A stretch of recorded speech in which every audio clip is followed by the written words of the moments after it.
नमस्कार। आप देख रहे हैं स्पेशल कवरेज न्यूज और शिव कुमार मिश्रा ऑफिशियल। हमारे साथ हैं शिक्षा मित्र संगठन के नेता भी हैं और शिक्षा मित्रों की बात बड़ी ताकत से रखते हैं, त्रिभुवन सिंह जी। क्योंकि कल सदन में विधायकों ने मेजें थपथपाकर अपना वेतन बढ़ा लिया, शिक्षा मित्रों को देने के लिए पैसे नहीं है।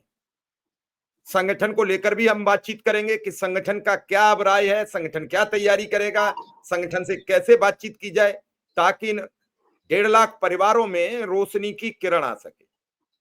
त्रिभुवन जी, आपका बहुत बहुत स्वागत। जी नमस्कार। त्रिभुवन जी, कल विधानसभा में समाजवादी पार्टी के विधायकों ने हंगामा मचा दिया। एक महिला विधायक है रागिनी सोनकर, उन्होंने कहा कि शिक्षा मंत्री जी जवाब दीजिए। बड़ी गंभीर टिप्पणी थी उनकी कि शिक्षा मित्रों का वेतन कब बढ़ाओगे, ये मर मर कर जीते हैं, ये मर रहे हैं, इनकी जान निकल रही है और आप इन्हें वेतन नहीं दे रहे हो। बड़ी गंभीर टिप्पणी थी। सदन को इस बात पर अध्यादेश लाकर वेतन बढ़ा देना चाहिए, जबकि विधायकों का वेतन मेजें थपथपाकर बढ़ा लिया गया। त्रिभुवन जी, सबसे पहले तो मैं उत्तर प्रदेश के समस्त संविदा कर्मियों को आजाद भारत में गुलामी के दौर से जो हम लोग गुजर रहे हैं उसकी शुभकामनाएं देता हूं और खेद प्रकट करता हूं उत्तर प्रदेश सरकार के प्रति कि विगत लंबे समय से वर्ष 2017 से लेकर अब तक भारतीय जनता पार्टी की सरकार ने 10 पैसे भी बढ़ाने का काम नहीं किया है उत्तर प्रदेश के संविदा कर्मचारियों के लिए। हाल ही में अभी आपने देखा कि देश और प्रदेश कोरोना काल में विषम परिस्थितियों से गुजर रहा था। उस समय उत्तर प्रदेश के जितने भी संविदा कर्मी थे और जितने भी सरकारी कर्मचारी थे, उन सभी लोगों ने अपने वेतन से कुछ अंशदान सरकार को भी किया था और इसके पीछे केवल और यही कारण था कि माननीय मुख्यमंत्री जी के द्वारा और हमारे जो उस समय वर्तमान बेसिक शिक्षा मंत्री थे सतीश चंद्र जी, उनके द्वारा ये कहा गया था कि आप सभी लोग इसमें सहयोग करें और मतलब बहुत विषम परिस्थिति है। कहने का मतलब ये है कि जब प्रदेश विषम परिस्थितियों में था तो आपने संविदा कर्मचारी और रेगुलर कर्मचारियों से सपोर्ट मांगा और आज वर्ष 2025 जब सब कुछ ठीक है उसके बावजूद भी आपने 5 पैसे बढ़ाने का काम उत्तर प्रदेश के संविदा कर्मचारियों के लिए नहीं किया। आपने देखा कि कल विधानसभा में किस तरीके से माननीयों का वेतन भत्ता और अन्य सुविधाएं बढ़ाई गई, जिसमें किसी प्रकार की कोई समस्या नहीं उत्पन्न हुई।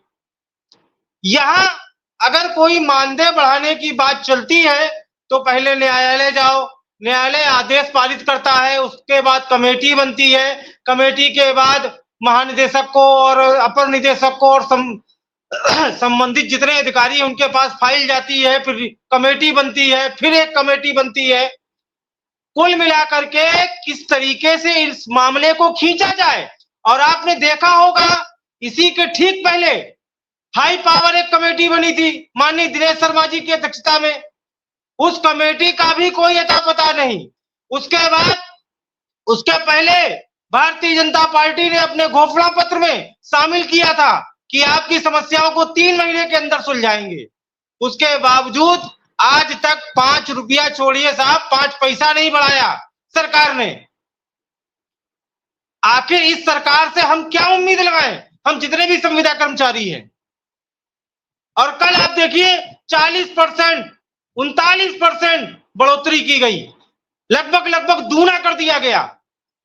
अब वित्तीय बोझ पर कोई बोझ नहीं पड़ेगा, अब कोई वित्तीय समस्या नहीं आएगी, अब किसी को कोई दिक्कत नहीं होगी, सारी फाइल यकायक पास हो गई। वित्त विभाग की सहमति भी मिल गई रातों रात 24 आवर्स के अंदर। और यहां उत्तर प्रदेश का संविदा कर्मी हाई कोर्ट से लड़ते लड़ते सुप्रीम कोर्ट तक जा रहा है। कोई गहने बेच रहा है, कोई जमीन गिरवी रख रहा है, कोई कुछ कर रहा है। लेकिन इस सरकार में बैठे हुक्मरानों को किसी की चिंता नहीं है। और आप ये भी जान रहे हैं शुक्ला जी, मिश्रा जी, कि पिछले महीने कम से कम 1 दर्जन से ज्यादा लोगों की मौतें हुई। कोई अवसाद से मर रहा है, कोई बीमारी से मर रहा है, कोई इलाज ना करा पाने की वजह से मर रहा है, और कोई इन व्यवस्थाओं के चलते मानसिक पीड़ा से गुजर रहा है। आखिर इन मौतों का कौन जिम्मेदार है? कल माननीयों ने अपना मानदेय बढ़ा लिया। अरे तनिक भी अगर उनके अंदर इच्छा शक्ति कहें या मानवता कहें या ये कहें कि चलो भाई रक्षाबंधन का त्योहार है, निकल गया, 15 अगस्त आया है, आज का दिन शुभ दिन है, तो चलो एक संविदा कर्मियों के लिए भी खुशखबरी की बात रख दी जाए। लेकिन नहीं, उसके लिए बजट नहीं है। उत्तर प्रदेश में संविदा कर्मचारियों के लिए बजट नहीं है, लेकिन तो 2047 का विजन काम मना किया। नहीं त्रिभुवन जी, उसमें विपक्ष ने काम मना किया। उन्होंने कहा कि हमें वेतन मत दो, पहले शिक्षा मित्रों को दे दो, अनुदेशकों को दे दो, पंचायत सहायक को दे दो, रसोईया को दे दो। क्या किसी विधायक ने ये चर्चा की? शुक्ला जी, मिश्रा जी, होते हैं और वो कहते हैं कि मुख्यमंत्री जी ये कुछ आप कर दीजिए, इंडेक्स देखिए महंगाई का। मिश्रा जी, जो सत्ता में है सवाल उससे किया जाएगा। हम माननीय अखिलेश यादव जी से नहीं मांगेंगे, हम माननीय मुख्यमंत्री योगी आदित्यनाथ जी से मांगेंगे। ये अखिलेश यादव उनके विधायकों को, उनके सांसदों को पत्र लिखा गया, सैकड़ों चिट्ठी लिखी गई, हाई कोर्ट का भी एक आदेश आपने देखा, उसके ऊपर कमेटी बनी है, 2 बार काउंटर एफिडेविट लगा चुके हैं, समय मांग रहे हैं, भाग रहे हैं। आखिर क्यों भाग रहे हैं? वित्तीय सूचकांक के आधार पर इनका जो है वेतन भत्ते बढ़ा दिए गए। शिक्षा मित्रों के साथ क्या दिक्कत है भाई?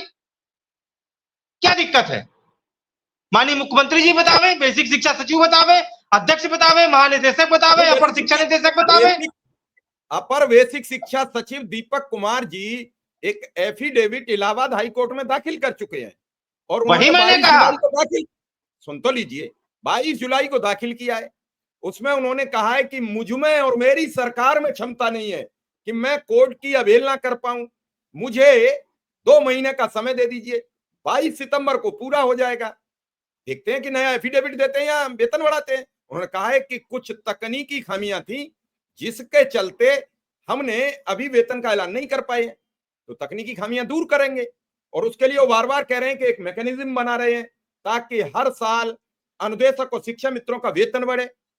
अब ये मैकेनिज्म बनाएंगे, समय लगेगा, लेकिन कितना? 8 अक्टूबर 2024 को बेसिक शिक्षा मंत्री एक बैठक बुलाते हैं, 20 संगठन शिक्षा मित्रों के थे, 20 अनुदेशकों के थे, वो संगठन कहां है? अब कितने संगठन सवाल कर रहे हैं, अब कहां चले गए? मंत्री जी की बैठक थी तो मलाई चाटने सब गए थे, अब जब लड़ाई लड़नी है तो कोई नहीं आएगा, फिर 1-2 गिने चुने संगठन रह जाते हैं, तो क्या न्याय मिल जाएगा? कहां है संगठन अब वो 20 जो उस दिन चाय पी थी बैठ के विधानसभा में या मंत्री जी के ऑफिस में? कहां है वो 20 संगठन? क्या कर रहे हैं वो? मिश्रा जी, मैं उसी मुद्दे पे आ रहा हूं कि हेलो जी बोलिए, जल्दी बोलिए। मिश्रा जी, मैं उसी मुद्दे पे आ रहा हूं। आपने देखा कि थोड़ा सा फ्लैशबैक में जाते हैं, माननीय जब बेसिक शिक्षा मंत्री सतीश चंद्र द्विवेदी जी थे तो उन्होंने एक बैठक की थी विधानसभा चुनाव के ठीक पहले, और उस बैठक में उन्होंने स्पष्ट कहा था कि वित्त विभाग परमिशन नहीं दे रहा है, बजट कोष की बहुत समस्या है। चलिए ठीक है भाई, आगे विचार करेंगे। तब से लेकर आज तक ना जाने कितने कैबिनेट के फैसले हुए, न जाने कितनी बार मामले आए, पटल पर रखे गए, और माननीयों ने भी ये बताया, ऐसा नहीं है कि माननीयों ने नहीं बताया, माननीयों ने भी ये बताया कि आपका प्रकरण चल रहा है, अच्छा होने वाला है, हमारे संगठन के जो लोग हैं वो भी लंबे समय से संपर्क में है, उनके द्वारा भी अवगत कराया गया। लेकिन आखिर कब? और कल जब देखिए, कल ना वित्त विभाग की कोई परमिशन, मुझे नहीं पता क्या था क्या नहीं था, लेकिन अचानक 40% और 39% बड़ा करिए। पिछले सदन में एक वित्त विभाग की वित्त मंत्री की अध्यक्षता में एक कमेटी बनाई गई थी, उसकी रिपोर्ट कल जब सदन में आई तब बढ़ाए, उस पर सवाल मत खड़े करिए। वो वित्त विभाग की पहले एक बैठक हो चुकी थी, काफी समय से पक्ष विपक्ष दोनों के सदस्य मांग कर रहे थे। और ये कोई उत्तर प्रदेश की विधानसभा में नहीं हुआ, ये लोकसभा में भी वेतन जब बढ़ेगा तो राहुल गांधी की पार्टी भी मना नहीं करेगी, अखिलेश यादव के भी मना नहीं करेंगे। मिलता है उसे सब लेते हैं, ग्रहण करते हैं। और आम नागरिक की चिंता फिक्र अलग है, लेकिन अपनी फिक्र तो सबको होती है। तो ये अपनी फिक्र थी, वेतन पास हो गया। अरे मिश्रा जी, जिस राज्य में सांप काटने से, कुत्ता के काटने से, सांड के मारने से मुआवजा मिलता हो, और जो 25 साल से आपकी सेवा दे रहा है, उसके लिए 1 रुपए नहीं बढ़ा सकते आप? उसके लिए कोई सुरक्षा व्यवस्था नहीं कर सकते आप?